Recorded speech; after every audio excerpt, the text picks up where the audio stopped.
Oke, ini kita singgah dulu di toko sepeda Atom di Jalan Veteran Utara, Kota Makassar. Kita mau lihat-lihat sepeda dulu ya, sepeda untuk anak-anak. Ini tokonya tidak sengaja saya temukan di Shopee waktu cari-cari sepeda untuk anak-anak, dan ternyata tokonya ada di Makassar, jadi kita kunjungi. Saya lihat harganya lumayan terjangkau dan pilihan sepedanya lumayan banyak. Nah, selain sepeda anak-anak, ada juga sepeda untuk orang dewasa. Ada mobil-mobilan dorong, terus ada kereta bayi, dan ada skuter juga.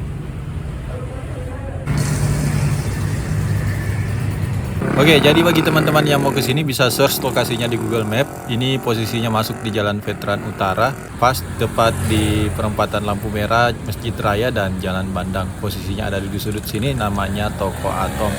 Dan untuk yang mau beli online, silahkan kunjungi akun Toko Atom di Shopee. Nanti linknya saya akan tampilkan di video.